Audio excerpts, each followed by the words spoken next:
ओम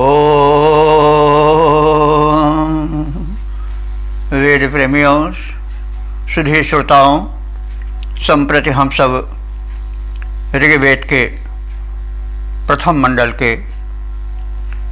61वें सूक्त के 7वें मंत्र की व्याख्या में प्रवेश करने जा रहे हैं। यह मंत्र त्रिष्टुप नामक छंद में निबद्ध है। मंत्र दृष्टा ऋषि हैं नोधा गौतम और देवता हैं इंद्र। शीर्षक है इंद्र के प्रशस्त कर्म। अब संबंधित मंत्र का पाठ हो जाए। ओम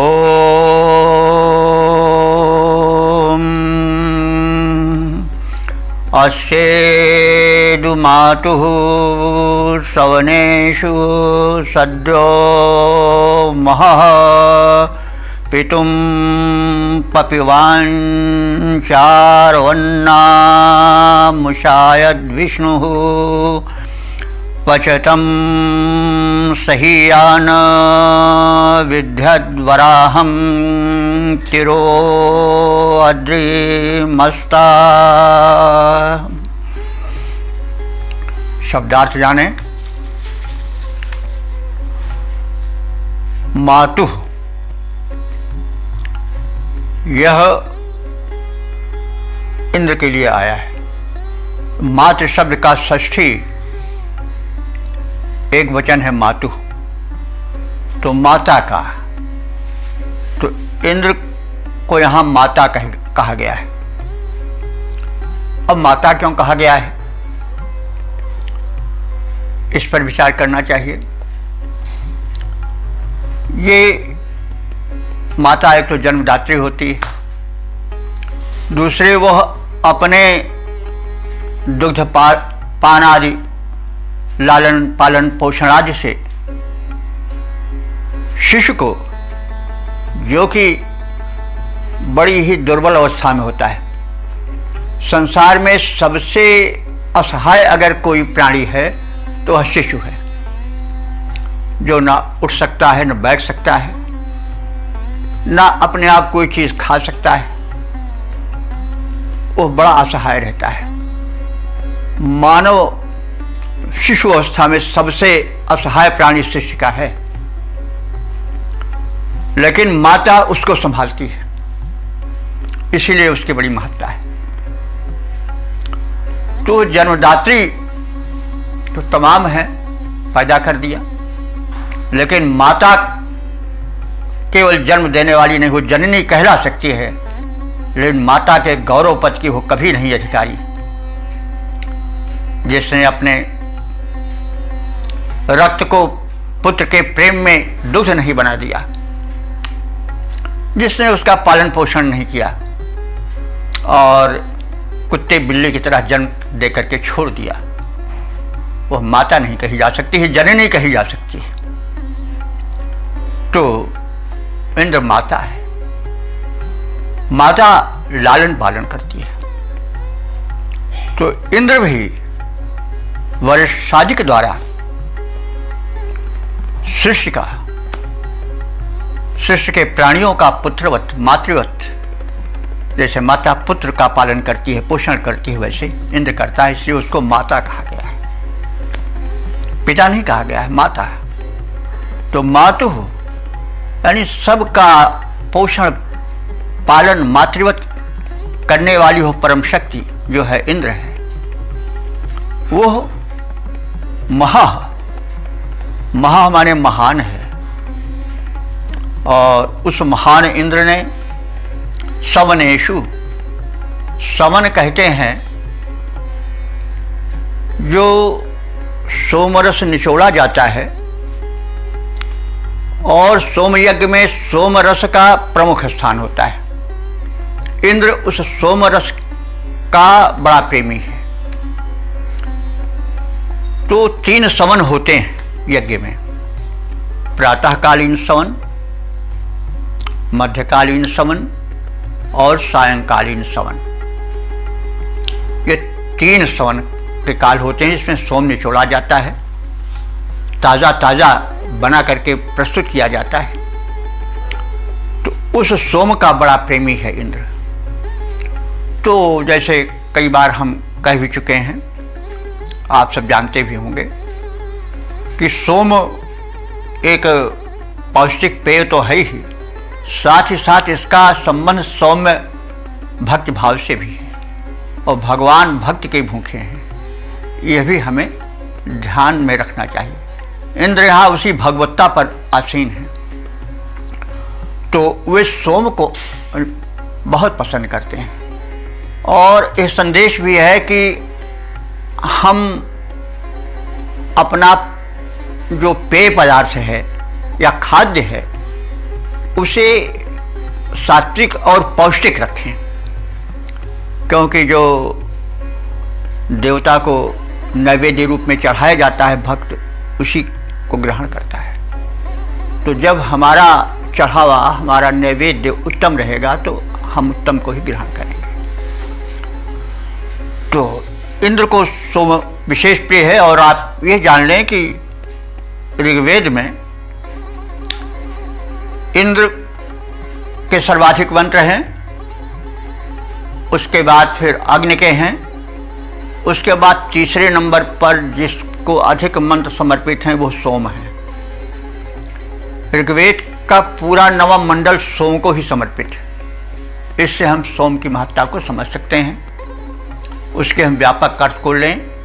वो सौम्य भाव, भक्ति भाव, औदार्य आदि जितने दिव्य भाव हैं उसका प्रतीक भी है, भक्ति रस का भी प्रतीक उसे माना जा सकता है। और भगवान भाव के भूखे हैं, भक्त के भूखे हैं, ये भावना ऋग्वेद के इन्हीं मंत्रों से आगे बढ़ी है।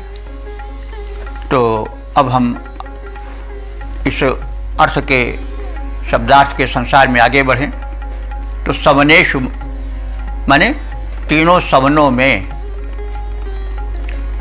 जो सोमरस होता है वह पितुम, उसके विशेषण बताए गए हैं, पितुम और चारु। पितुम माने प्रशस्त, यहाँ पिता से नहीं लिखना, जो तो पितृ शब्द है, पिता पितरो पितरा पितरम पितरो पितृन सारू चलता है। तो यह है पितु माने प्रशस्त पेय, सोम का विशेषण है, सोमरस का।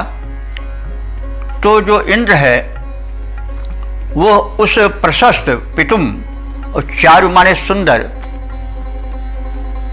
अन्न माने खाद्य, यहाँ सोम के लिए यह प्रयुक्त है।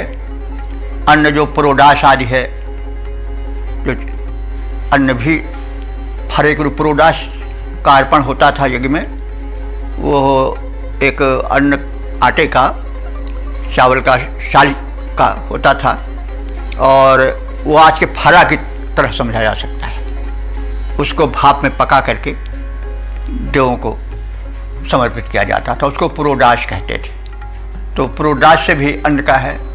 और अन्न जो खाया जाए, आद्यते इति अन्ना, जो उदरस्थ हो वो सब अन्न ही है व्यापक अर्थ में।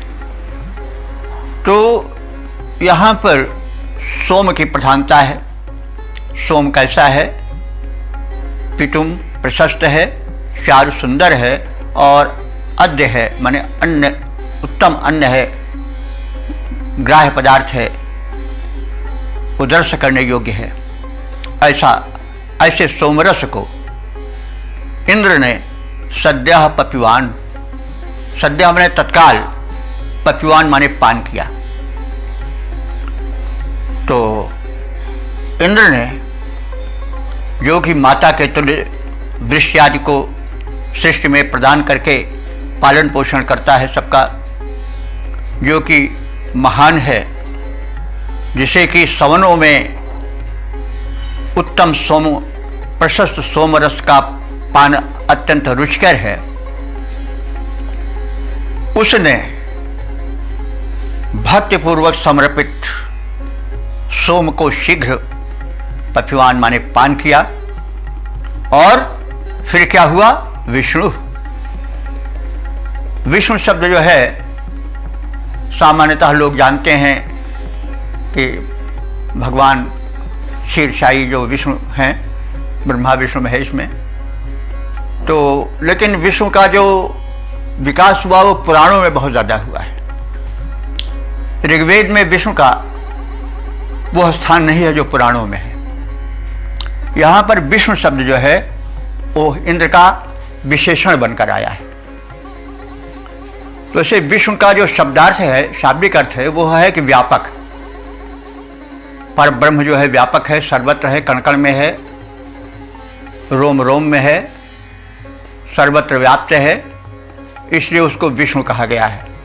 प्रत्येक शब्द का कुछ न कुछ अर्थ होता है। तो बाद में वो जब विष्णु की महत्ता स्थापित हुई, वो वेद के बाद हुई, वाल्मीकि रामायण में है उसकी स्थापना, फिर महाभारत में कृष्ण रूप में हुई, पुराणों में विविध रूपों में हुई। तो कभी प्रसंग आएगा तो हम बताएंगे ये अवतार का क्या रहस्य है और इसके पीछे क्या इतिहास है, कैसे अवतार बने, आदि आदि बात कभी प्रसंग आएगा तो कहेंगे। तो इंद्र का विशेषण है विष्णु। विष्णु यहाँ पर वो नहीं है, क्षीरसाई विष्णु नहीं। उस व्यापक सर्वव्यापक इंद्र ने पचतम माने पके हुए अन्न यानी पुरोडाश आदि का भी सेवन किया, सोमरस का सेवन किया और भक्तों द्वारा समर्पित पक्वान्न पुरोडाश आदि का भी सेवन किया। और उसके लिए क्रिया जो प्रयोग की गई मुशायत है। मुश माने होता है चोरी करना, इसीलिए मूस शब्द बना है। चूहा बड़ा चोर होता है, ले जाकर ये बिल में सब भर लेता है पदार्थ, इसलिए उसको मूषक कहा जाता है कि वो मुशत मुशनाती मूषिका, जो चुराए ले वही मूषक है, चोर है। प्रचलित है कि जो बड़ा मूसिल ही सगरो। तो यहाँ पर इंद्र के लिए कहा है मुशायत। वो जो है वो भक्तों के द्वारा प्रस्तुत अन्न पुरोडाश आदि का और परम प्रिय पेय जो उसका है सोमरस का, वह इतने प्रेम से सेवन करता है कि उसे वो ये कहा कि वो मुशायत उसको चुरा लेता है। जैसे कोई चीज़ कोई व्यक्ति क्यों चुराता है, जब उससे उसको बड़ा आकर्षण होता है तो उसको छिपा करके रख लेता है। तो इंद्र को इतना उससे आकर्षण है कि ऋषि ने उसके लिए मुशायत शब्द प्रयोग किया कि जैसे चोर किसी वस्तु को बड़े लगन से और बड़े कष्ट को सह करके चुरा लेता है क्योंकि उसको बहुत अच्छी लग रही है। तो इसलिए इंद्र को सोम से और पुरोडाश आदि से जो अन्न चढ़ावे होते हैं यज्ञ में, उन जो भक्तों द्वारा प्रेम पूर्वक समर्पित किए जाते हैं, उससे उसको इतना प्रेम होता है कि वो उसका चोर ऐसा बन जाता है। बड़े प्रेम से चुपके से उसको ग्रहण कर लेता है, बड़े रुचिपूर्वक। इसीलिए कृष्ण में मक्खन चोर शायद जोड़ा गया हो, बाद में विकास हुआ हो। कृष्ण में चुराते थे इसलिए कि चुराने में बड़ा आनंद आता है। कोई चीज़ वैसे ले लीजिए तो उतना नहीं, लेकिन उसको चुपके से खींच लीजिए तो चोरों को बड़ा आनंद आता है चोरी कर लेने में। तो चित्त चोर, माखन चोर, इसीलिए चोर शब्द का आगे विकास भी हुआ। कुछ चोर अच्छे माने जाते हैं कि भक्त कहीं निवेदन करता है कि आप हमारे जैसे सब, आप तो बड़े भारी चोर हो, तो आप हमारे चित्त को भी क्यों नहीं चुरा लेते हो। तो चुराना शब्द कहीं कहीं अच्छा माना गया है। जब किसी वस्तु के प्रति अत्यधिक जिज्ञासा होती है, अत्यधिक ग्राह्यता होती है, उसमें अधिक प्रेम होता है तो आदमी उसको चुरा लेता है। तो यहाँ पर इंद्र के लिए मुशायत शब्द क्या हुआ कि यानी वो भक्तों के द्वारा प्रस्तुत नैवेद्य का बड़े प्रेम से ग्रहण करता है। वैसे ग्रहण करता है जैसे चोर किसी अपनी मनचाही वस्तु को बड़े सावधानी से, बड़ी तत्परता से ग्रहण करता है। तमाम सोचता नहीं आगे क्या परिणाम है, उसके प्रति बड़ी तल्लीनता होती है। ये भाव प्रदर्शित किया जाए तो मुशायत शब्द आया। तो इसलिए चोर भी चोर यार कृष्ण जी को, तो ये सब आप सब जानते हैं। तो इंद्र को भक्तों द्वारा प्रस्तुत जो नैवेद्य है सोम और प्रोडाश आदि के रूप में जिसका कथन किया गया है, वो उसको परम प्रिय है। जैसे चोर किसी वस्तु को चुरा करके बहुत आनंदित होता है, वैसे वह बहुत आनंदित होता है भक्तों के द्वारा प्रस्तुत नैवेद्य आदि को पा करके। और वह इंद्र कैसा है? सहीयान। ऐसे ही नहीं कि चोर चोर है, बल्कि वह शत्रुओं का भी संहारक है। ऐसे नहीं है कि तो ये देखिए, समझ पड़ता है कि यही चीज़ बाद में कृष्णार्जुन में विकसित हुई है, क्योंकि वेद ही से तो सारा भाव गया है।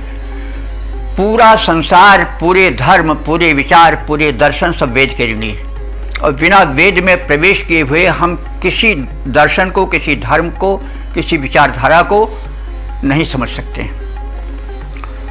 तो इंद्र जो है वो एक ओर तो चोर है और दूसरी ओर बड़ा बरजोर है। मानी वो क्या करता है? सहीयान माने जबरदस्ती शत्रुओं को ध्वस्त कर देता है। और अद्रिम अस्ता, अद्र कहते हैं वज्र को, अद्र पहाड़ को भी कहा जाता है, लेकिन अद्र का प्रयोग प्रायः जब इंद्र के साथ होता है तो उसके वज्र से कहा जाता है। तो अस्त्र माने फेंकना, नष्ट। तो इंद्र जो है अपने अमोघ वज्र को फेंकता है किसके ऊपर? शत्रुओं के ऊपर। उसका शत्रु कौन है? वृत्र। वृत्र माने जो डाले रहता है घेरा, और आसुरी शक्तियों को संभाले रहता है, और सूर्य शक्तियों को माने दैवी शक्तियों को वो रोके रहता है, वृष्टि आदि रोके रहता है। तो इंद्र उसके इस कुकृत पर उसको दंड देता है और अपने अद्र को, अपने वज्र को अस्ता माने प्रक्षेपित करता है, फेंकता है, प्रहार करता है। और कैसे? तिरह माने तिरछा करके, तिरछा करने से प्रहार, क्योंकि अगर ऐसे सीधी मारो तो प्रहार नहीं, तिरछा करके जब प्रहार किया जाता है तो उसका प्रहार प्रबल होता है। इसलिए यहाँ पर तिरह शब्द आया। तिरह माने तिरछा करके, अपने वज्र को वो सीधे नहीं ऐसे फेंकता है, बल्कि तिरछा करके फेंकता है ताकि वो अधिक प्रहारक बने, उसकी चोट अधिक लगे। तो वो इंद्र जो है अपने वज्र को, अद्र को तिरछा करके फेंकता है किस पर? बराहम। बराहम कहते हैं, यहाँ बराह माने होगा बादल, यानी वृत्तासुर। तो बराह तो सुअर के लिए होता है, ज़्यादातर प्रचलित है। बराह अवतार हुआ सुअर, सुकर को बराह कहते हैं। लेकिन बराह का शाब्दिक अर्थ यह होगा कि वरम यानी उदकम जलम आहरति इति वराह, जो जल को आहरण किए रहे, धारण किए रहे, भरे रहे, वह जो है वो बराह है। तो मेघ भी जल को धारण किए रहता है। तो यहाँ पर बराह शब्द सूकर अर्थ में नहीं है, बराह शब्द मेघ के अर्थ में है। क्यों है? क्योंकि वह वरम उदकम जलम आहरति इति वराह। तो ऐसे वराह को, यानी ऐसे वृत्तासुर को, ऐसे मेघ को विद्यत माने वेध डाला। यानी इंद्र ने वृत्तासुर पर प्रहार किया, मेघमंडल पर प्रहार किया और उसको बेच डाला। और उसके वज्र का प्रहार तिरछा हुआ। हम प्राय बिजली को देखते हैं तो ऐसे ऐसे बिल्कुल एक सीधी नहीं चमकती है, बल्कि ऐसे ऐसे लपलपाती हुई चमकती है। वो तिरछा प्रहार है, वो ज़्यादा वेगशाली होता है। तो इंद्र ने उस जलावरोधी वृत्तासुर का वध कर डाला अपने उस वज्र के तिरछे प्रहार द्वारा, जो कि बड़ा अचूक है। और इंद्र के तमाम विशेषण बताए गए कि वह विष्णु है, सर्वव्यापक है, वह भक्तों के नैवेद्य को, प्रस्तुत उपहार को से बड़ा प्रेम रखता है। और जैसे चोर किसी चुराने वाले वस्तु से बहुत आकर्षित होता है, वही आकर्षण उसमें रहता है भक्तों के द्वारा प्रस्तुत सामग्री को, प्रस्तुत नैवेद्य को ग्रहण करने में। और वह इंद्र मातृवत सबका पालन पोषण करता है, वृष्टि प्रदान करता है, और उसे भक्ति पूर्वक समर्पित सोमपान से बड़ा प्रेम है।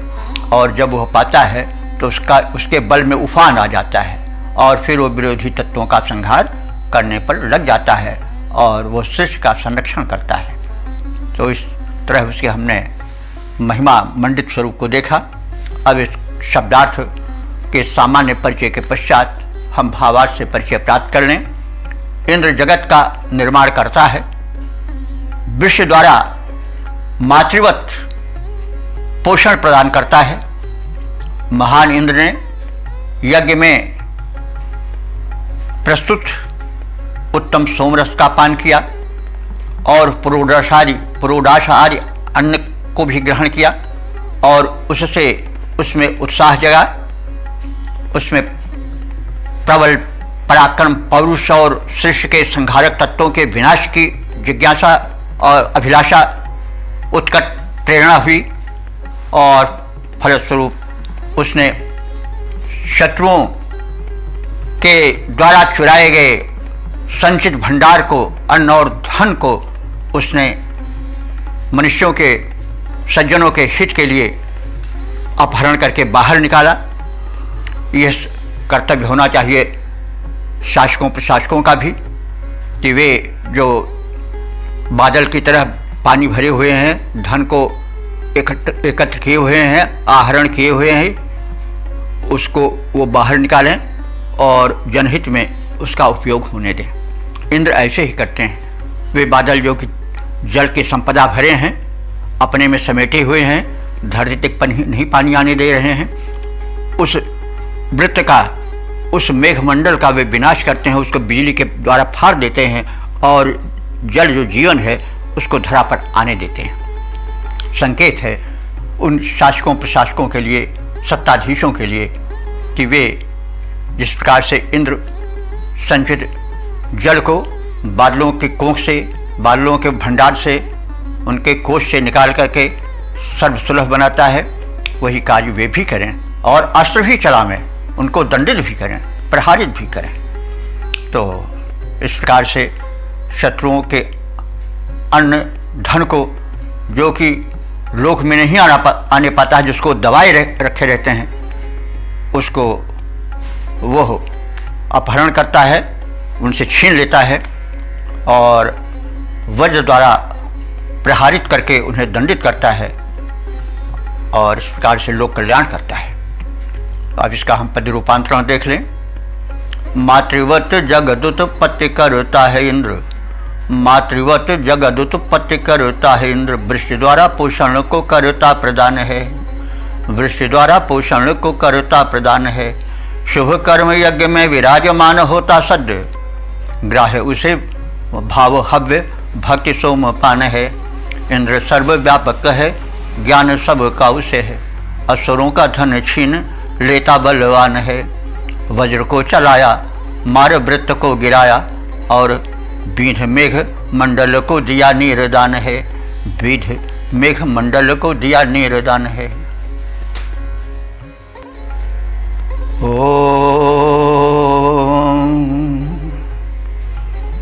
वेद प्रेमियों, सुधी श्रोताओं, संप्रति हम सब ऋग्वेद के प्रथम मंडल के 61वें सूक्त के 8वें मंत्र की व्याख्या में प्रवेश करने जा रहे हैं।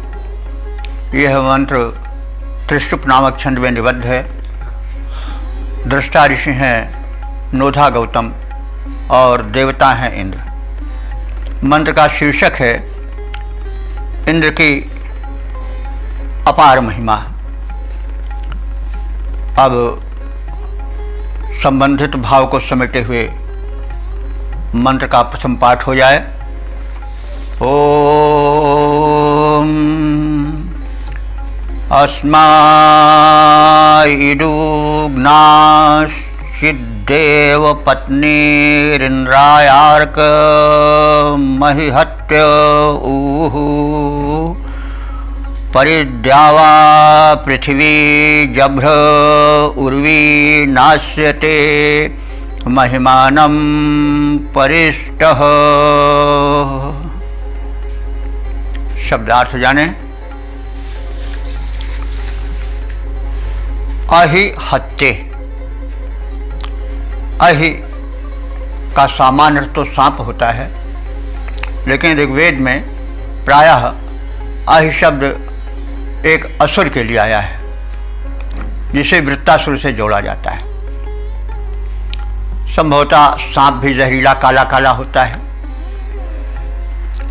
और कुंडली मारे बैठा रहता है और त्रासक भी होता है, हिंसक भी होता है। इसी कारण अहि वो कहा जाता है। और ऐसे जो वृत्तासुर हैं वो भी उसी प्रवृत्ति को धारण करते हैं। तो वृत्तासुर के विषय में हर मंत्र में जहाँ प्रसंग आता है बताया जाता है, आप लोग उससे परिचित हैं। तो हम यहाँ पर अहि का अर्थ जाने। अहि नाम के असुर अथवा वृत्तासुर को मार देने पर, अहि हत्ते, अहि को मार देने पर अस्मै इंद्राय, इस इंद्र को बड़ा यश मिला और फलस्वरूप उसका महिमा मंडन होने लगा। और इस महिमा मंडन के संदर्भ में ग्नाहचित, ग्नाहचित माने गतिशील, संचरणशील, देवपत्नी माने देव की पत्नियों ने। तो शायर ने अपने भाष्य में देव पत्नी को गायत्री आदि छंदों से जोड़ा है, क्योंकि इंद्र की महिमा का गुणगान गायत्री आदि छंदों द्वारा हुआ है। और गायत्री तो वो उसको उन्होंने संकेतित किया है कि इसको हम देवांगना को हम गायत्री आदि छंदों से जोड़ सकते हैं। तो इस इंद्र के लिए जिसने कि वृत्रवध किया, उसको गतिशील देवपत्नियों ने अथवा गायत्री आदि छंदों ने, देवपत्नियों ने प्रसन्न होकर के प्रशंसा में अर्कम ऊँचू, अर्क कहते हैं अस्तुति को, ऊँचू जो है वह बोली यानी स्तुतियों का उच्चारण किया। तो देवपत्नियों ने इंद्र की स्तुति में प्रशंसात्मक मंत्रों का उच्चारण किया। और उर्वी, उर्वी कहते हैं विशाल को। उर्वी पृथ्वी का भी एक नाम है, पर्याय है। और वो इसीलिए पड़ा है क्योंकि पृथ्वी बहुत विशाल है और पृथ्वी स्वयं पृथ यानी विस्तार के अर्थ में मानी जाती है। पृथ्वी भी विस्तार होने के कारण ही यह नाम पाए है। तो संस्कृत का प्रत्येक शब्द कोई न कोई अर्थ अपने में समेटे रहता है। तो उर्वी यहाँ पर विशेषण है किसका? द्यावा और पृथ्वी का। द्यावा कहते हैं द्युलोक को, अंतरिक्ष लोक को, और पृथ्वी भूमंडल है। तो उर्वी द्यावा पृथ्वी यानी विशाल द्युलोक और भूलोक। जभ्रे माने इंद्र के पकड़ में है, इंद्र उसको पकड़े हुए। क्या मतलब हुआ? उसको वशीभूत किए हुए। ये जो परम विस्तृत भूमंडल है और उससे भी कहीं अधिक विस्तृत जो द्युलोक है, यह सब इंद्र के पकड़ में है। जभ्रे उसको ग्रहण किए हुए, उसको संभाले हुए, वो उसकी पकड़ में है। यह सामर्थ्य का द्योतन कर रहा है इंद्र के। अस्य महिमानम, अस्य माने अस्य इंद्र से, महिमानम माने महत्ता को, न परिस्तः कोई पार नहीं पा सकता है, यानी उसकी महिमा अपरंपार है। अब यहाँ पर आप देख लें, जैसे ना है ना, यहाँ ना नकारात्मक है। तो ना परिस्तः माने नहीं पार पा सकता है। अगर ये बाद में होता संज्ञा के तो समानार्थक भी होता है। इसको हम बताते चले हैं और आप सब इससे परिचित हैं अच्छी तरह से। तो ना परिस्तः माने पार नहीं पाया जा सकता, यानी इंद्र की महिमा इतनी अपार है कि उसे पार नहीं पाया जा सकता है। यह विस्तृत भूमंडल और जो द्युलोक हैं वे भी उस इंद्र की मुट्ठी में हैं, उसकी पकड़ में हैं। अधिपति है वो उनका, और वो जो है अहिहंता है, वृत्तासुर का अथवा अहि नाम के असुर का संहारक है। इस इंद्र के उत्तमोत्तम कार्यों के लिए देवांगनाएं उसकी स्तुतियां करती रहती हैं। आदि आदि बातें शब्दार्थ के द्वारा हमें विदित हुई, सपाट भावार्थ भी जान लें। इंद्र द्वारा अहियावृत्त के वध हो जाने पर प्रफुल्ल हुई नमनशीला गतिशीला देवपत्नियों ने इंद्र की विविध विध से स्तुतियाँ की। गायत्री मंत्राद में वे सब संग्रहित हैं। इंद्र बड़ा व्यापक है, विशाल अंतहीन द्युलोक और भूलोक इंद्र की पकड़ में है, उसकी मुट्ठी में है, नियंत्रण में है।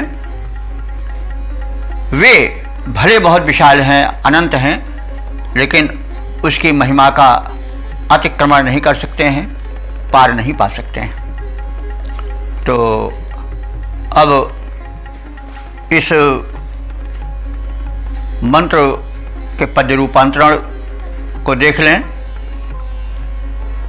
अहिया के व्रत वध इंद्र ने किया था जब, अहिया के व्रत वध इंद्र ने किया था जब, चारों ओर तन गया हर्ष का वितान था।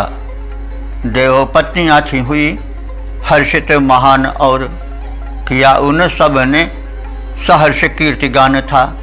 वशीभूत इंद्र के अवनी और अंबर थे, पकड़ में आया हुआ सारा ही जहान था। पार ना अपार महिमा का पा सका था कोई, पार ना अपार महिमा का पा सका था कोई।